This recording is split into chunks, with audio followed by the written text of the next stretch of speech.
Let's talk about Adam Driver in 65. 65 is a science fiction movie starring Adam Driver as a character. His name is Mills. He comes from a faraway planet in a faraway galaxy. He has a beloved daughter who is afflicted with a disease.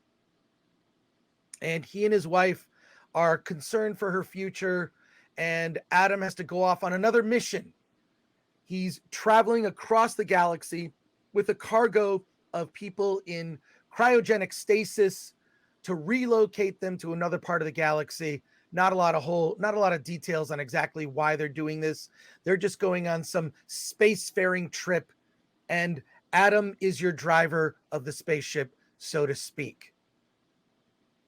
As the starship is reaching its destination, it goes through an asteroid field that damages the starship, crash landing it on a planet filled with dinosaurs. And you know all this because why? Because you've seen the trailer. It's then up to Adam to take the one surviving member, a young girl who doesn't even speak the same language as he does. I guess on this planet, they speak a lot of different languages, kind of like Earth.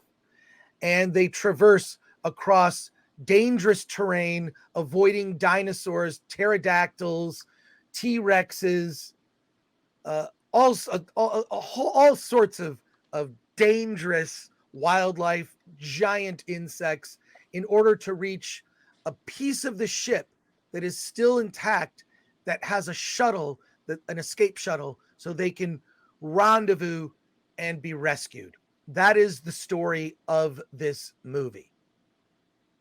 Now, it is written by the two writers from A Quiet Place, who I've actually interviewed on this channel.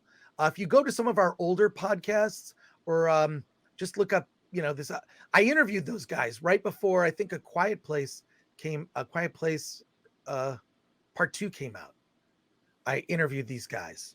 So, it was when they had a movie. It was a different movie that they did. In any case, I happened to interview the screenwriters. But I have to say, this film was a disappointment. And I'll tell you why. There's a fatal flaw with this film. And that is, there are only two characters. So, if one of the characters dies, or both of the characters dies, there is no movie.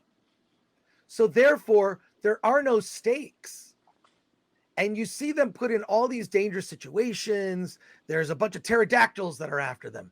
Then there are a bunch of these like smaller little tiny T-Rex dinosaurs that are actually very dangerous, right? That sort of swarm and kill.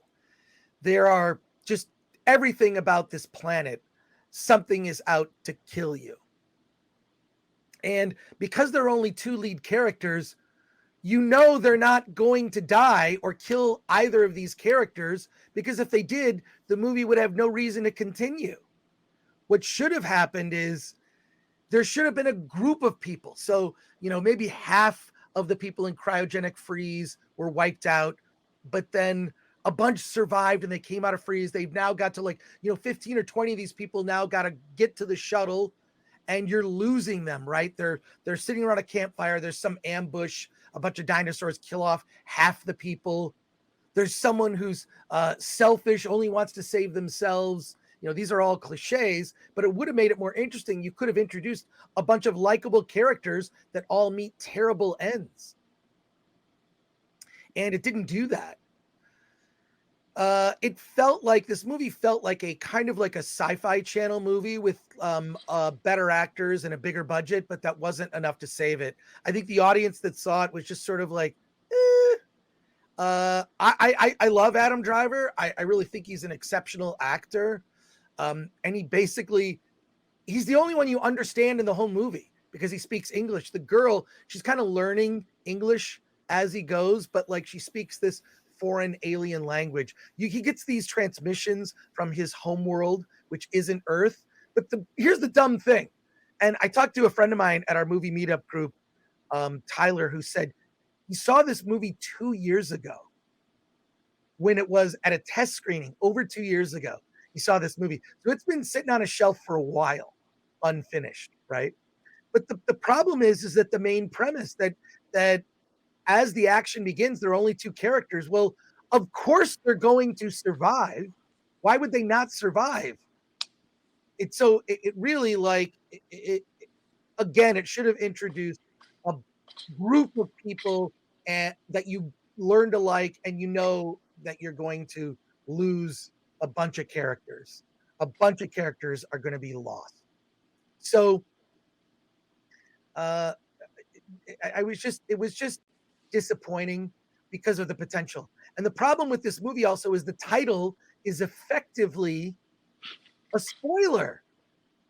Because if you know anything about Earth history, you know what happened 65 million years ago? Alan, tell me. The dinosaurs and all that stuff. No, there's like the asteroid. The asteroid hits the there's planet.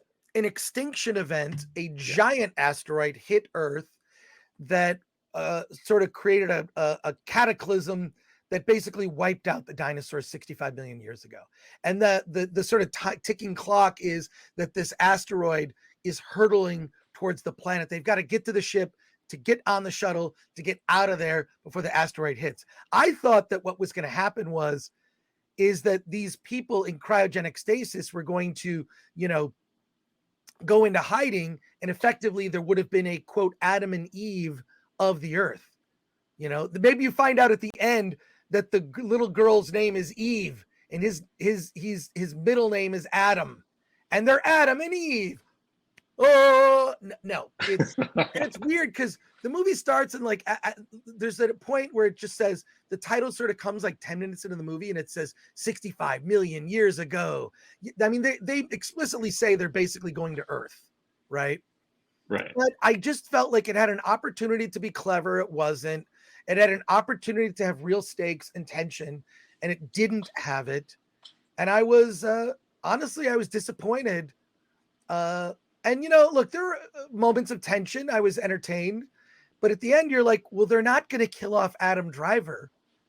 I mean, I guess maybe they could have, and then the little girl goes on, but it just didn't feel like this movie was ever going to do that because the girl is pretty. I mean, she's no Ellie from The Last of Us. She's not as resourceful. Not a lot of swearing either. Not a lot of swearing. She's not as resourceful. She's not a girl boss. So there you go. So what score would you give 65? 69. I would give.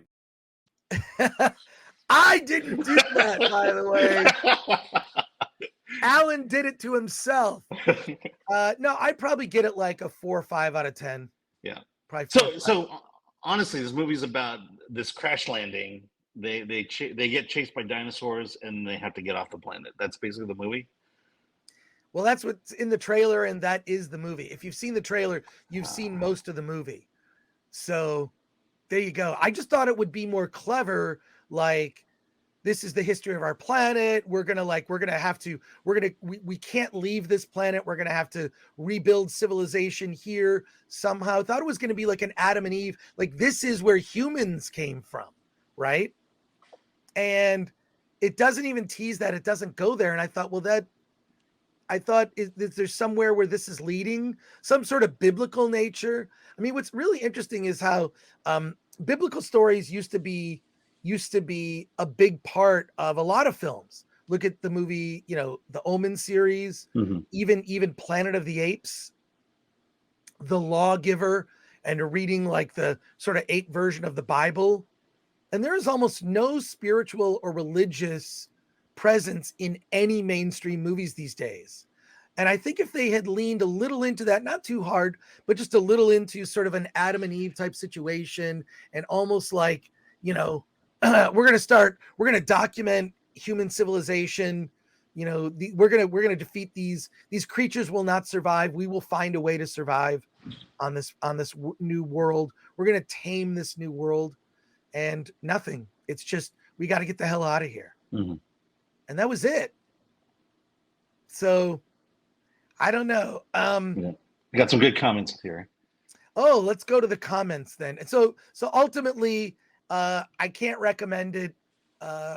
If you see, though, okay, there is something really good about this movie. Something really good about this movie. It's 90 minutes. I love it. I love a 90-minute movie.